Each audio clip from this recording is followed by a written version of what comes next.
அனைவருக்கும் வணக்கம். இன்னைக்கு ஹிந்து நியூஸ் பேப்பர்ல என்ன இம்பார்ட்டன்ட் நியூஸஸ் இருக்கு அப்படின்னு சொல்லி பார்ப்போம். ஸோ முதல்ல பார்த்தீங்க அப்படின்னா நமக்கு திருக்குறளுக்கு நமக்கு தெரியும், திருக்குறளுக்கு நிறைய பேர் உரை எழுதி இருக்காங்க அப்படின்னு சொல்லி. பதின்மர் உரை அப்படின்னு கேள்விப்பட்டிருப்பீங்க. பரிமேலழகர், பரிபெருமாள் இந்த மாதிரியான ஆட்கள்ல உரை எழுதியிருக்காங்க. கிட்டத்தட்ட பார்த்தீங்கன்னா ஒரு 800-850 பேருக்கு மேல திருக்குறளுக்கு உரை எழுதின ஆட்களும் உண்டு. சரியா? ஸோ மறுபடியும் ஏன் அதை நம்ம பார்க்குறோம் அப்படின்னா, சமீபத்தில் இப்போ நேத்து பார்த்தீங்க அப்படின்னா திருக்குறளுக்கு வைரமுத்து அவர்கள் அவரு தனியா ஒரு உரை எழுதி வெளியிட்டிருக்கிறார். நவீன காலத்துல பாத்தீங்கன்னா சாலமன் பாப்பையா அவர்கள் எழுதியிருக்கிறார். கலைஞர் கருணாநிதி அவர்கள் உரை எழுதியிருக்கிறாங்க. இப்ப பாத்தீங்கன்னா இந்த மாதிரி நிறைய ஆட்கள் எழுதியிருக்கப்ப இப்ப நம்மளுடைய வைரமுத்து அவர்களும் உரை எழுதியிருக்கிறார். அந்த உரை புத்தகத்தினுடைய பெயர் என்ன அப்படிங்கிறத நம்ம தெரிஞ்சுக்கணும். என்ன பெயர் வச்சிருக்காரு அப்படின்னா, வள்ளுவர் மறை வைரமுத்து உரை அப்படின்னு சொல்லி அவர் பாணியிலே எதுகை மோனையில ஒரு பேர் வச்சிருக்காரு. சரியா? வள்ளுவர் மறை வைரமுத்து உரை அப்படின்னு சொல்லி ஒரு புத்தகம். அந்த புத்தகம் திருக்குறளுக்கான உரையை எழுதியிருக்கிறாங்க. அதை யார் எழுதியிருக்காங்க அப்படின்னு சொல்லி பாத்தீங்கன்னா நம்மளுடைய வைரமுத்து அவர்கள் எழுதியிருக்கிறாங்க. சரியா? அடுத்ததா பாத்தீங்கன்னா நாமினேட்டட் டு ராஜ்யசபா அப்படின்னு சொல்லி கொடுத்திருக்காங்க. அதாவது நேத்து ஒரு 4 பேரை ராஜ்யசபாவுக்கு நாமினேட் பண்ணியிருக்காங்க. சரியா?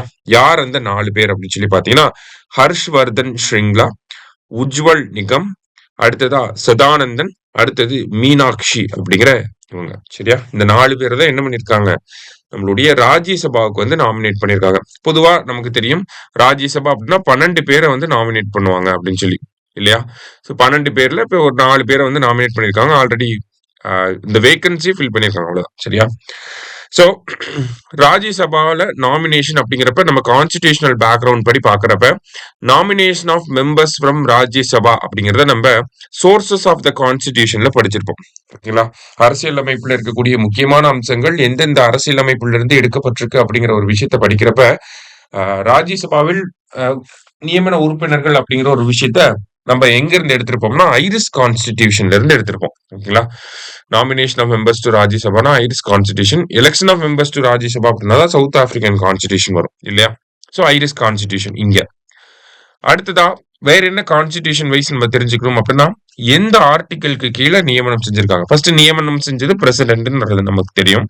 எந்த ஆர்டிகலுக்கு கீழே நியமனம் செஞ்சிருக்காங்க அப்படின்னா ஆர்டிகல் 80 சப்கிளாஸ் 1A. சரியா? அடுத்தது ஆர்டிகல் 80 சப்கிளாஸ் 3. இந்த 2 ஆர்டிகளை பயன்படுத்தி தான் நமக்கு இந்த நியமனம் அப்படிங்கறத பண்ணிருக்காங்க. எதுக்காக 2 ஆர்டிகல் நம்ம படிக்கணும்? கண்டிப்பா 2 ஆர்டிகல் படிக்கணும். ஏன்னா இப்பெல்லாம் இந்த மாதிரி உட்பிரிவுகள் பேஸ் பண்ணியும் நமக்கு கேள்விகள் வருது. நீங்க PYQல பார்த்திருப்பீங்க. உட்பிரிவுகளை பேஸ் பண்ணி பிரசிடென்ட்டோட பவர்ஸ்ல உட்பிரிவுகளை பயன்படுத்தி வரக்கூடிய கேள்விகள் அதிகமாயிருச்சு. அதனால நம்ம இதை படிச்சுதான் அவனு வேற வழி கிடையாது. ஸோ 80 சப்கிளாஸ் 1 சப்கிளாஸ் A அப்படிங்கிறப்ப இது என்ன சொல்லுது அப்படின்னா 12 பேரை ராஜ்யசபாவுக்கு நாமினேட் பண்ணிக்கலாம் அப்படின்னு சொல்லி சொல்றாங்க. 80 சப்கிளாஸ் 1 சப்கிளாஸ் A. 80 சப்கிளாஸ் 3ல என்ன சொல்றாங்க அப்படின்னா எந்த ஃபீல்டுல இருந்து அவங்க நாமினேட் பண்றாங்க அப்படிங்கறத பத்தி சொல்றாங்க. அதுதான் 4 இது சொல்லுவாங்க. லிட்ரேச்சர், ஆர்ட், சயின்ஸ், அடுத்தது சோசியல் சர்வீஸ். சரியா? இந்த 4 ஃபீல்டு தான். சரியா? Literature, art, science and social service அப்படிங்கிறது. ஓகேவா? இந்த 4 ஃபீல்டுல இருந்து தான் அவங்கள நம்ம நியமனம் செய்யணும். சரியா? சோ அந்த ஒரு விஷயத்தை தான் இங்க கொடுத்திருக்காங்க. 4 பேரை அப்பாயிண்ட் பண்ணிருக்காங்க அப்படிங்கிற ஒரு விஷயத்த. ஓகேவா? அடுத்ததா பாத்தீங்க அப்படின்னா நமக்கு சென்சஸ் அப்படிங்கிறது நடக்க போகுது. 2026-27 சென்சஸ் அப்படிங்கிறது காஸ்ட் சென்சஸா இருக்க போகுது. அதே மாதிரி இந்தியாவோட முதல் டிஜிட்டல் சென்சஸாவும் இருக்க போகுது அப்படிங்கறத நம்ம முன்னாடியே பார்த்துருந்தோம். இந்த ஆர்டிகல் என்ன கொடுத்திருக்காங்க அப்படின்னா அந்தமான் ஐலாண்ட்ஸ்ல இருக்கக்கூடிய ட்ரைப்ஸை எப்படி கால்குலேட் பண்ண போறாங்க, அது டஃபா இருக்குமா இருக்காது அப்படிங்கறத பத்தி ஒரு டிஸ்கஷன் பண்ணியிருக்காங்க. ஸோ மோராலெஸ் இது ஈஸியா தான் இருக்கும் இந்த டைம். பிகாஸ் கவர்மெண்ட் நிறைய வெல்ஃபேர் மெஷர்ஸ் மூலியமா அந்த லோக்கல் கம்யூனிட்டியோட ஒரு நல்ல குட் நேம் இருக்கு, ஒரு நல்ல லிங்க் அப் இருக்கு. அந்த பீப்புள் கவர்மெண்ட்டை ட்ரஸ்ட் பண்றாங்க, அந்த government trust them in turn அப்படின்னு சொல்லி கொடுத்திருக்காங்க. சரியா? ஸோ இதுல முக்கியமா இப்ப யாரை பத்தி பேசியிருப்பாங்கன்னா ஜாரவாஸ் பத்தி பேசியிருப்பாங்க. ஓகேவா? Jarawas one of the oldest tribal communities in the world. சரியா? அவங்க ஹண்டர் கேதரரா தான் இன்னமும் இருக்காங்க. வேட்டையாட சாப்பிடக்கூடிய மனிதர்களாக தான் இருக்காங்க. அதே மாதிரி nomadic group of people. Nomadic அப்படின்னா சின்ன சின்ன குழுக்களா இருப்பாங்க. 40 பேர் 50 பேர் தான் இருப்பாங்க. கொஞ்ச நாளைக்கு ஒரு இடத்துல இருப்பாங்க. அங்கிருந்து மறுபடியும் இன்னொரு இடத்துக்கு போவாங்க. அந்த மாதிரி இருக்கக்கூடிய மனிதர்களாக தான் இன்னமும் இருக்காங்க அப்படின்னு சொல்லி குடுத்திருக்காங்க.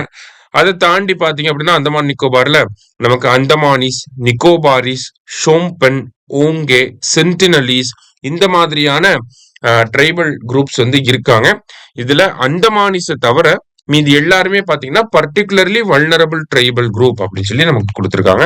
ஸோ இந்த பாப்புலேஷன் என்யூமரேஷன்ல இவங்க எல்லாத்தையோட டேட்டாஸையும் எடுக்க போறாங்க அப்படிங்கறத சொல்லியிருக்காங்க. சரியா? இப்போ இதுல இருந்து நம்ம என்ன தெரிஞ்சுக்கணும் அப்படின்னா, நமக்கு எந்தெந்த ட்ரைபல் குரூப்லாம் அந்தமான் நிக்கோபார் ஐலாண்ட்ஸ்ல இருக்கு அப்படிங்கறத இங்க கொடுத்திருக்காங்க. ஜாரவாஸ், அந்தமானிஸ், நிக்கோபாரிஸ், ஷோம்பன், ஓங்கே, சென்டினலிஸ். ஸோ இதை நம்ம தெரிஞ்சு வச்சுக்கணும். இதுல யார் வருவாங்க, யார் வரமாட்டாங்க அப்படி கூட நமக்கு கேட்கலாம். இல்ல சிம்பிளா ஜாரவாஸ பத்தி இவங்க ஹண்டர் கேதரர்ஸா இருக்காங்க, நோமேடிக் குரூப் ஆஃப் பீப்புளா இருக்காங்க அப்படின்னு சொல்லி கூட கேட்கலாம். நமக்கு கூட சமீபத்துல குரூப் 1ல யாரெல்லாம் மாடு மேய்க்கிறாங்கன்னு சொல்லி கேட்டிருந்தாங்க. எப்படி வேணாலும் கேட்கலாம். அதனால நோட் பண்ணி வச்சுக்கோங்க. சரியா? ஸோ மத்தபடி பாத்தீங்க அப்படின்னா இன்னைக்கு நியூஸ் பேப்பர்ல இருந்து முக்கியமான விஷயங்களை பார்த்திருக்கோம். நன்றி.